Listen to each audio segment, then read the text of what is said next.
Olá, sejam muito bem-vindos ao nosso podcast sobre o fim dos tempos. Eu sou o Vinícius aqui da Igreja no Gama. Estamos iniciando, o nosso segundo episódio dessa série, dessa segunda temporada, dessa série que a gente já começou. Eu tô aqui hoje com o irmão Jorge. Sim, obrigado. Tudo bom, Vinícius? Jorge? Tudo Muito certo? bem, graças a Deus. Muito bom, muito bom. Então nós estamos iniciando esse segundo episódio. No último episódio a gente falou sobre as características, do mundo falido. E hoje a gente vai falar sobre os vencedores inalienáveis, como inalienáveis. E já para citar a referência da Biblioteca do Fim, é o livro de Daniel, que é o mesmo livro que a gente citou e vem citando nessa série, que é Daniel, o destino do governo humano. Tem aqui o link na descrição, tá, para você dar uma olhadinha. E o dicionário do fim trata-se de uma palavra, tá? Qual que é essa palavra, Jorge? Explica pra gente. Alienar. Alienar. O que significa isso, Jorge? Essa palavra alienar, ela significa transferir, dar a posse de algo ou alguém, de algo a alguém. Então, passar bens para outra pessoa. No sentido que vamos falar hoje, é tornar-se escravo de atividade ou instituições humanas, sociais ou ideológicas. Até o ponto, Vinícius, de fazer perder a identidade própria. Nesse sentido, vamos falar essa palavra hoje. Faz sentido. Então, vamos começar com a primeira pergunta do tema de hoje, que é: quem está por trás, desse mundo maligno que a gente vem falando? E como que ele está sendo governado, Jorge? Explica pra gente esse ponto. Nós desenvolvimos no material anterior, falamos sobre a natureza do mundo, do presente mundo, Sim. Do mundo que a Bíblia denomina mundo ou sistema babilônico, que começamos a descrever com as características dos materiais, da imagem dos sonhos de Daniel. Ok, essa natureza que descreve aí do sistema babilônico maligno, ele tem como fim, Vinícius, influenciar, manipular, enganar e alienar as pessoas, ok? Principalmente o povo de Deus, que ele já tem uma identidade, ok, relacionado ao reino de Deus, e o sistema criado por Satanás, o sistema babilônico, tem como fim enganar, envolver, alienar as pessoas até o ponto de que eles percam a identidade, Então, esse mundo que está por detrás de todo esse sistema, eles têm umas dimensões espirituais que a Bíblia descreve muito bem e nós precisamos conhecer para poder encarar, e estar em contra e rejeitar um sistema que está sendo governado pelo mundo das trevas, ok? Esse universo espiritual maligno, essas dimensões nós precisamos conhecer. O livro de Daniel, ele descreve muito bem isso, Então, o livro de Daniel, ele dá uma visão sobre esse mundo espiritual, do mundo físico, dos governos do mundo e como ele está governado por esse mundo espiritual. Então, a Bíblia ele faz menção e ênfase de porque o fim do mundo, desse sistema precisa chegar, porque esse sistema precisa acabar e porque nós não precisamos mais investir nesse mundo maligno, esse sistema babilônico que está governado pelas trevas. Ok, o que eu vou descrever aqui nessa primeira parte, Vinícius, é um pouco sobre as dimensões dos universos. Na Bíblia, ele mostra que existem dois universos: o universo físico, no qual nós estamos, e tem um universo espiritual, que a Bíblia chama de Zeus, e nós vamos ver aí.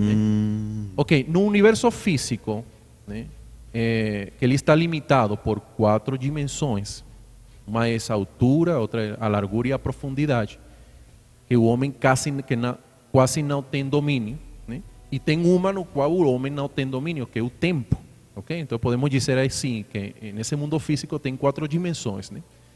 E nessa dimensão física, que os cientistas chamam o universo, o mundo cartesiano, em essa dimensão física, onde o homem está limitado, está conferido, o homem não sabe em si, pela lógica, se existe outro universo. Okay? A Bíblia, ele descreve outro universo, ele tem 3 dimensões. A Bíblia, ele fala de um terceiro céu. E o terceiro céu é o lugar onde Deus habita e onde está o trono de Deus. Que nós vamos falar no final dessa explicação dessa primeira parte. Então, Vinícius, se existe um terceiro céu, é porque pelo menos tem mais de dois, ok? Sim. Ok. Pelo menos dois. Pelo menos dois, isso. Então, eu vou explicar aqui um pouco. Eu vou fazer só um resumo desse mundo espiritual para nós ter um contexto claro do mundo que está governado ou que está de trás desse mundo maligno, desse sistema do mundo babilônico. Ok? O primeiro céu. O que existe no primeiro céu, Vinícius? O primeiro céu, podemos dizer assim, que é a primeira dimensão espiritual. Ele é a que fica mais próxima a essa dimensão física, a essa dimensão cartesiana, ok? Ok. En ese primeiro céu, en él habitan os demonios, os espíritus inmundos, que a Biblia llama demonios y espíritus inmundos. Y también en esa dimensión física, en esa dimensión, ese primeiro mundo espiritual, pode dizer assim, esse primeiro céu, fica o Hades, né, que no Antigo Testamento chama de Seol, né, e fica a morte. E em esse mundo, o Hades e o Seol é onde fica o mundo dos mortos, né? E onde está as almas das pessoas que já faleceram, ok? Ok. Nós vamos ver aí que, incluso quando Cristo passou por todo esse processo da morte e da ressurreição, todo o que aconteceu nesses três céus, né? Ok, no segundo céu, a Bíblia chama ou denomina regiões celestes. E é o lugar onde estão os anjos caídos. E há uma diferença entre demônios e anjos, que não vai dar para explicar isso hoje. Vai ficar, Ok. não sei. Vai ficar meio longo. Sim, vai ficar muito longo. Então, o certo é que os anjos caídos, eles exercem um domínio maligno. Nesse lugar, nessa região celeste, está Satanás e seus anjos rebeldes. Eles estão distribuídos aí, né? Eles estão distribuídos da seguinte forma: está Satanás, que é o príncipe desse mundo, né? Estão os principados, isso está em Efésios 6:12, né? Somente vou mencionar. Estão os principados, que são os que têm domínio dos grandes impérios. E nós vamos ver aí na Bíblia, Vinícius, que, exemplo, quando Daniel já chega no capítulo 9, aí fala do príncipe de Pérsia, príncipe de Grécia, ok? Mostrando de que esses principados, eles têm domínio sobre os grandes impérios, ok? Podemos dizer assim, Satanás é como o rei, né, das trevas, e aí ele tem um grupo de anjos rebeldes que estão administrando esse governo das trevas. Estão as potestades que estão governando sobre as nações, e estão os governadores das trevas, que eles governam sobre as cidades, ok? Além disso, também diz que estão as forças espirituais do mal, e eles são os que estão causando e executando todo o caos nesse sistema chamado o mundo, né? E ele que governa, é que está governando o mundo babilônico.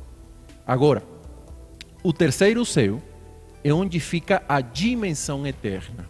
É onde Deus, o Deus da glória, habita. Em essa dimensão eterna, no terceiro céu, Vinícius, não existe limite de tempo ou de espaço. Uau. E onde não existe nenhum tipo de contaminação das trevas. Nada varia e nada muda em esse universo eterno espiritual. Esse universo eterno e espiritual, Vinícius, todo é fresco, todo é novo, todo é real. Muito bom. E é onde Deus habita, ok? Senhor Muito bom. Jesus. A terra, toda está contaminada e está debaixo do domínio do governo das trevas. E está debaixo do domínio do governo das trevas e do homem pecaminoso.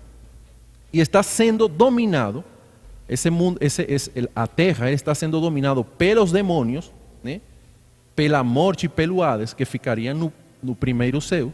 Está sendo governado pela esfera do segundo céu, que é onde estão as regiões celestes, que é onde estão os Satanás com seus anjos. E eles estão, todo esse universo está contaminado, né? O primeiro está contaminado pelos demônios, o segundo está contaminado por Satanás e seus príncipes, né, do mundo e os anjos rebeldes. E o terceiro céu é o único lugar, né, que está debaixo do inteiro domínio de Deus e um lugar puro sem influência do governo das trevas. Ok?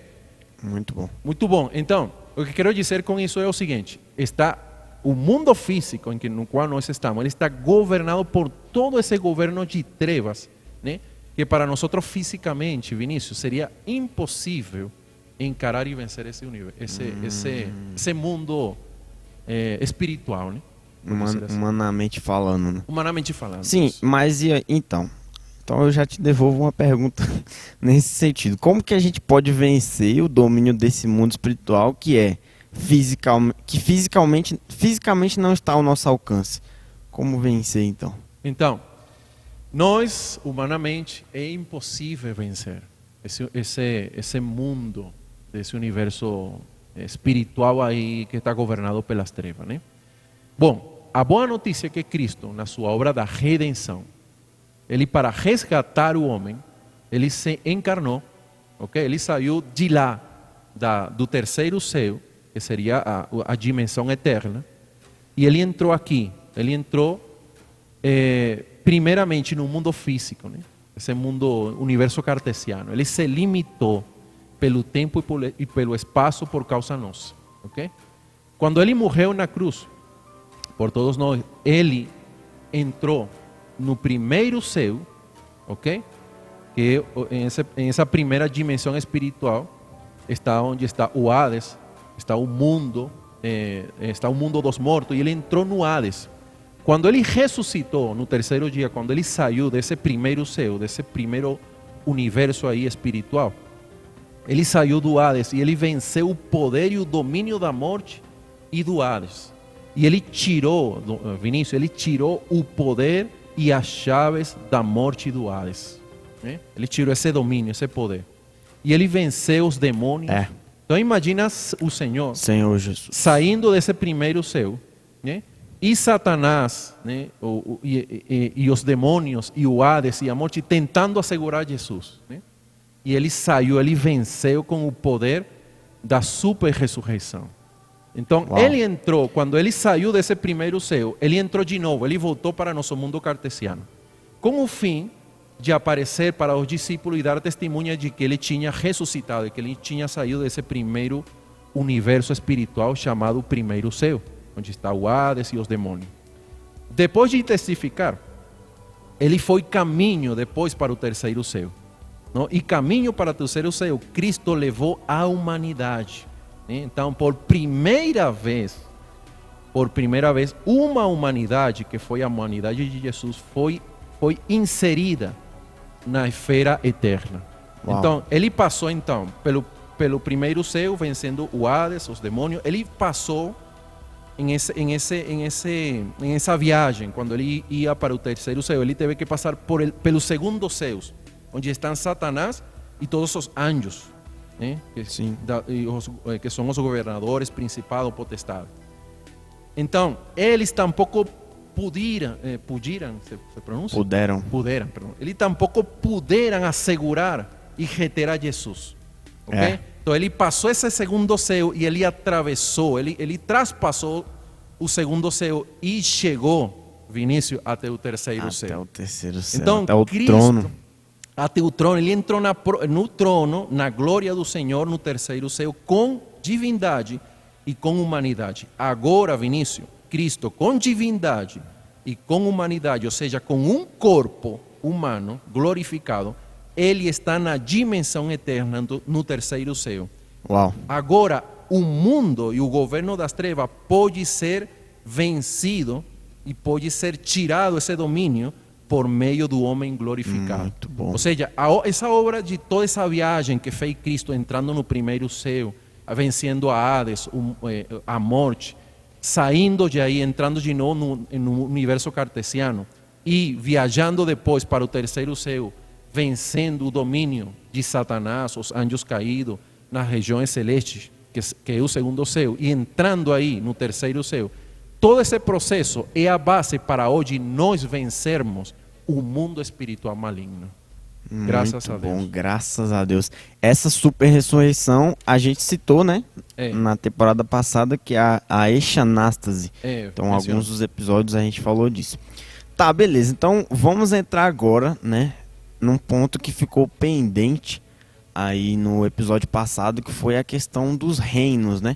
No fim do episódio passado a gente ficou de explicar, né, como que funcionavam os reinos, como funcionava cada transição, que é representada em Daniel 2. E aí, a gente pode entrar nesse ponto agora, Jorge? Sim, que fala a cabeça de ouro, né? Que representa com relação aos governos do mundo, ok? Isso, muito bom. Bom, então vamos lá. A cabeça de ouro, Vinícius, aí em essa visão de Daniel capítulo 2, ela representa o Império Babilônico, o segundo Império Babilônico, que historicamente também é chamado Império Neobabilônico, porque foi um império restaurado. Ok. Que ele foi desde o ano 626 até o 539 a.C. Ok? Eu gostaria, Vinícius, ler 2 versículos. Né? Não sei se você poderia ler, tem aí para ler aí, não? Qual é o versículo? Daniel capítulo 2, você somente vai ler o início do capítulo 2, versículo 36 e o final do versículo 38. Versículo 36 até o 38? Sim, só o início e o final. Beleza. Este é o sonho e também a sua interpretação, diremos ao rei. Tu, ó rei, rei de reis, a quem o Deus do céu conferiu o reino, o poder, a força e a glória, a cujas mãos foram entregues aos filhos dos homens, onde quer que eles habitem, e os animais do campo e as aves dos céus, para que dominasse sobre todos eles.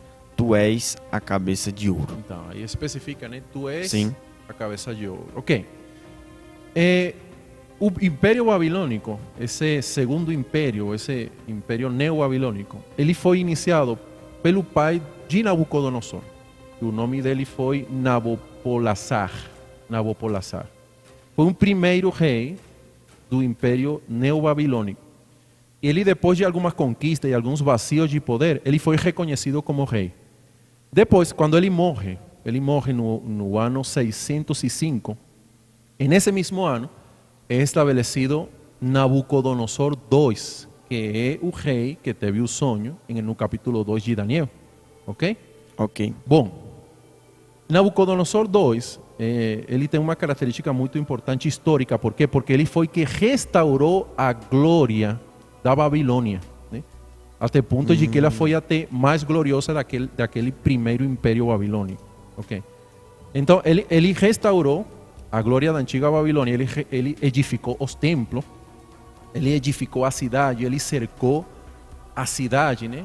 E ele fez da Babilônia um grande centro cultural e arquitetônico, até o ponto de que ele construiu uma das 7 maravilhas do mundo antigo, que é o famoso jardim suspenso da Babilônia. Ok? Ok. Bom, no governo do Nabucodonosor, foi onde o povo de Israel ele foi cativo. Então, para resumir, o povo de Israel ele desobedeceu a Deus por décadas. Por décadas foi um período de muita desobediência. E Deus teve que permitir as consequências do pecado do povo de Israel que já Deus tinha advertido. Ele foi cativo por Babilônia, por Nabucodonosor. E aí, Vinícius, até nós vemos os detalhes de que Deus tenha preparado um império, ou permitido que existisse um império, com o propósito de levar cativo ao povo de Israel, mas conservar esse povo, né, de uma outra forma. Okay? Então, aí é importante ver isso aí, Vinícius, porque quando o povo de Israel, o reinado de Judá, eles foram dominados, aí acabou o reinado de Israel, o reinado de Judá, okay? Como nação. Aí acabou o reinado. Então, espiritualmente falando, isso tem um sentido profético. Isso quer dizer que a partir de aí, todos os governos do mundo iriam estar debaixo do domínio de Satanás. Até o final, que são os pés, lembra aquela visão de os pés de ferro com barro, que chega uma pedra e destrói. Sim. Toda essa imagem. Bom, o Senhor estava falando aí, todos os governos do mundo vão ficar debaixo do domínio de Satanás até a segunda vinda de Cristo. Isso tem Apocalipse 11:15, quando diz que todos os reinos do mundo virão ser do nosso Senhor e de Cristo. Ok? Ok. Muito bom. Então, depois de Nabucodonosor, teve um rei, um filho de Nabucodonosor chamado Evil Maradoc. que ele é mencionado em 2 de Reis, capítulo 25. Ok? Esse rei Evil-Marodac, ele somente governou 2 anos em Babilônia. Só que aí aconteceu algo muito um detalhe, né, muito interessante. Eu gostaria de ler aqui em Daniel capítulo 2, versículo, perdão, 2 de Reis. 2 de Reis, capítulo 2, no final de 2 de Reis. Capítulo 25, perdão. 25. Versículo 27. Ok? Eu vou ler aqui. No 37º ano do cativeiro de Joaquim, rei de Judá, no dia 27 do 10º mês, Evil-Marodac, rei da Babilônia, no ano em que começou a reinar, libertou do cárcere a Joaquim, rei de Judá. Você lê essa passagem aí, você diz aí, oh, que legal. Já Joaquim já não é mais, já não está mais... Não está mais preso. Não está mais preso, né? Então aconteceu algo legal, mas não foi assim não. Olha aqui depois o que diz. Falou com ele benignamente e lhe deu lugar de mais honra do que os 2 reis que estavam com ele na Babilônia. Mudou-lhe as vestes do cárcere e Joaquim passou a comer pão na sua presença todos os dias da sua vida, e da sua parte e da parte do rei lhe foi dada subsistência vitalícia, uma porção diária durante os dias da sua vida. Isso tem cheiro de alienação. É isso mesmo. Quando você lê aqui, você diz, agora Joaquim ele saiu de uma condição ruim e entrou em uma condição boa. Mas aí foi uma estratégia desse rei para alienar a Joaquim, ok? Então, Vinícius, Joaquim foi o último rei de Judá. O significado do nome Joaquim é adorar o Eterno, ok? Só que o que acontece? Esse rei, que representava o reinado de Judá, ele abriu mão da cultura. Ele não deveria ter comido da comida do rei. Ele não deveria ter se unido à cultura da Babilônia. E ele passou a ele aceitar a comida do rei. Normalmente nesse tempo, Vinícius, toda a comida, a carne do rei, era comida que eram consagrada aos deuses pagãos. Okay? Então, o rei, ele somente comia essa comida que era consagrada aos deuses. E era um tipo de adoração. Okay? Quando Joaquim ele começou a participar da comida do rei, ele ficou alienado. Ele perdeu a sua cultura, perdeu sua identidade e ele ficou babilônico. Podemos dizer, Vinícius, que esse aí é um cenário muito, muito triste, no qual o povo de Israel, representado aqui por Joaquim, perdeu a sua identidade. Eu quero ler um versículo que está aqui em Deuteronômio, que é uma profecia disso aí, que está em Deuteronômio 28:36. Ele diz: o Senhor te levará, quando o Senhor profetiza o que iria acontecer por causa da desobediência do povo de Israel, diz: o Senhor te levará até o rei que tiveres constituído sobre ti a uma gente que não conheceste, nem tu, nem teus pais, e ali servirás a outros deuses, feitos de madeira e de pedra. Então, isso aí é uma mostra de que o povo de Israel e o reinado de Judá ficaram alienados, dominados por outra cultura, Vinícius. Meu Deus. E aí, caramba, fica difícil, né? Fica difícil. Em todo esse cenário aí, Jorge, não teve ninguém que preservou a identidade de Deus, assim, que carregou isso? Bom, graças a Deus, Vinícius, que Deus sempre, ele levanta e conserva um remanescente para salvar a sua testemunha. Nesse caso, sim teve. Pronto. Teve Daniel e seus amigos, que representam os vencedores, né? Representam os vencedores. Eu vou deixar para você, ouvintes, ler Daniel capítulo 1, versículo do 3 ao versículo 8, porque não vai conseguir ler. Vou somente mencionar. Quem era Daniel e quem eram seus amigos, né? Lembra os nomes dos seus amigos, Vinícius? Sadraque, Mesaque e Abednego, é isso? Não, esses eram os nomes pagãos. Ah, sim, tinha outro nome, era Adonias, Daniel, Ananias. que era um, né? Estava Ananias, Misael, Azarias, e o outro era, está faltando um, que era Misael, né?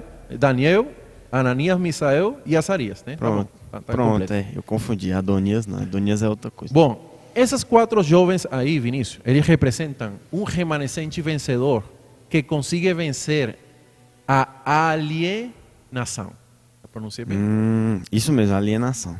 Eles conseguem vencer a alienação desse mundo. Eles são os alienáveis, Vinícius. Né? Os vencedores são pessoas que são inalienáveis. Eles não se deixam dominar por outra cultura, ok?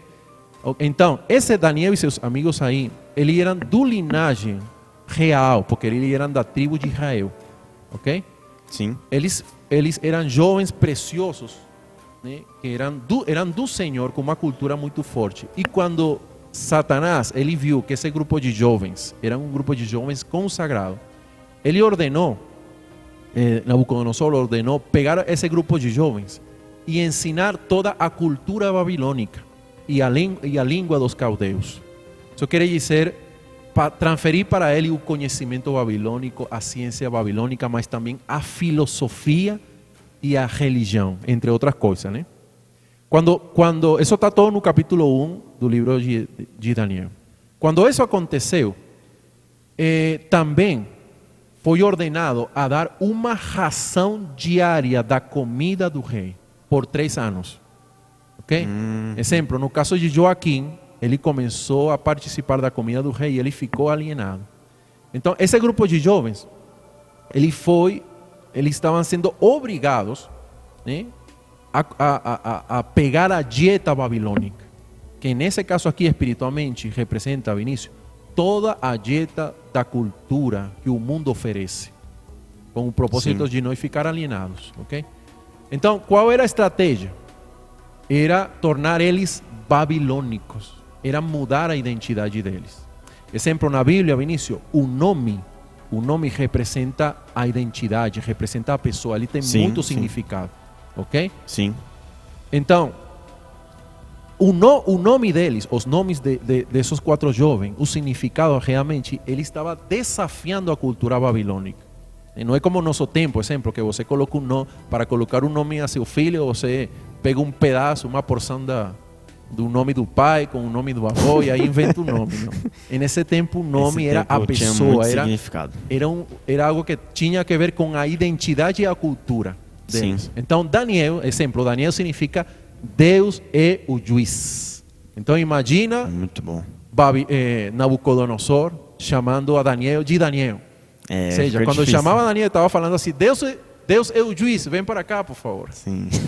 Esse nome estava desafiando a cultura babilônica. Então eles falaram assim: não se vai chamar mais Daniel, não se vai chamar mais Deus é o juiz. Agora se vai chamar Beltesazar. Beltesazar, que significa favorito de Bel, que era um deus pagão. Ok? O outro amigo de Daniel era Ananias. O significado de Ananias significa abençoado ou favorecido do Senhor. Então, quando o nome dele era mencionado, estava desafiando a cultura babilônica, né? Então aí eles decidiram, não se vai chamar mais Ananias, agora se vai chamar Sadraque, que significa iluminado pelo Deus Sol. Okay? E o outro nome era Misael, que significa quem como o Senhor, imagina, né? Nome desafiador, quem como o Senhor. E aí eles decidiram chamá-lo Mesaque, que significa quem como a deusa Sac. E o outro foi Azaria, que significa o Senhor, este também é precioso, o Senhor é a minha ajuda, né? Precioso, né? Mas aí, Babilônia, ele colocou outro nome, ele colocou Abednego, que significa servo do Deus do fogo. Ok? Olha só, hein? Então, isso é uma mostra de que o sistema babilônico, esse sistema espiritual das trevas, que está detrás de todo esse mundo, tem como finalidade alienar eles. E eles colocaram esse apelido, porque realmente não era o nome deles. O nome deles era um nome que tinha que ver com sua identidade espiritual. Só que eles tomaram uma decisão, Vinícius. Eles tomaram a decisão de não se contaminar com a comida do rei. Eles tomaram a decisão de não se alienar. Então, nível. O versículo 8, esse vou ler. Capítulo 1, versículo 8 diz: resolveu Daniel firmemente não contaminar-se com as finas iguarias do rei, nem com o vinho com que ele bebia. Então pediu ao chefe dos eunucos que lhe permitisse não contaminar-se. Então eles tomaram uma decisão de manter a sua identidade. E isso aí, Vinícius, é uma grande lição e um grande princípio espiritual para nós em meio desse mundo confuso, perverso, enganoso, manipulador.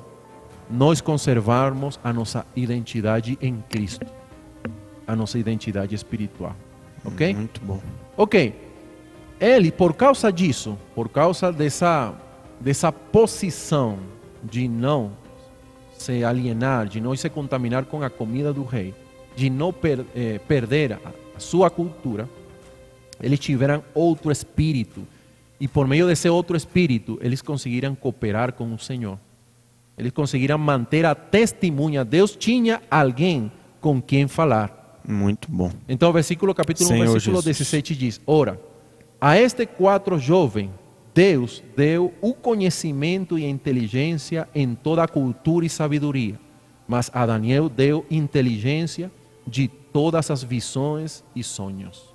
Ou seja, Vinícius, se nós mantermos nossa identidade, nós vamos manter com nós o espírito de sabedoria e de revelação para conhecer e entender o plano de Deus. Se nós somos alienados por esse sistema, se perdemos a nossa identidade, Deus não vai ter como revelar o seu propósito, o seu plano em nossas vidas.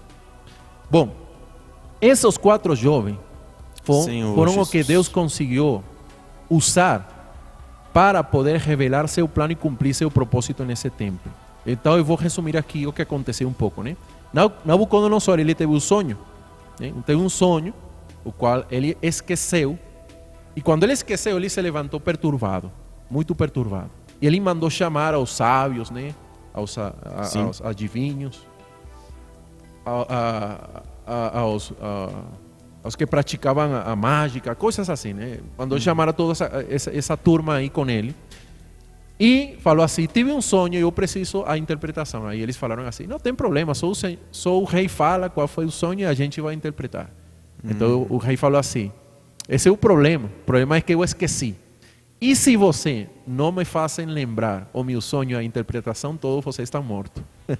Imagina, né? Que arrogância. Né? Aí ficou difícil, hein? Desse rei, que arrogância. Bom, quando pegaram a todos os sábios do rei, aí pegaram também a Daniel e seus amigos. Daniel, ele teve comunhão com seus amigos e eles começaram a buscar o Senhor. E Deus revelou o sonho e a interpretação do sonho a Daniel e seus amigos. Ok? Então, depois da interpretação desse sonho, nós vamos ver a atitude desses 2 personagens, né?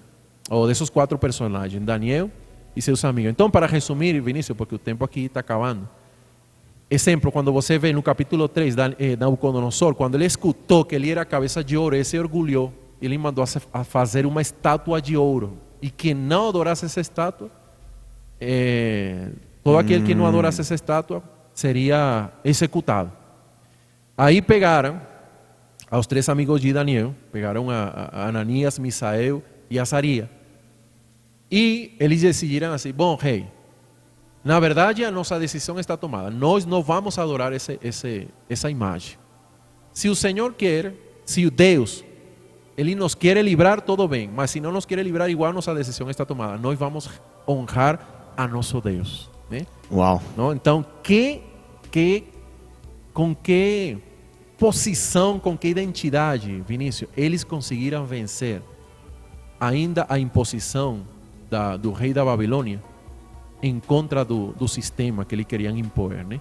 Depois vemos a experiência do Daniel Muito no capítulo 6, quando Daniel foi jogado nos fossos dos leões pela mesma situação, por não adorar o rei babilônico, mostrando que ele somente adora a Deus, né?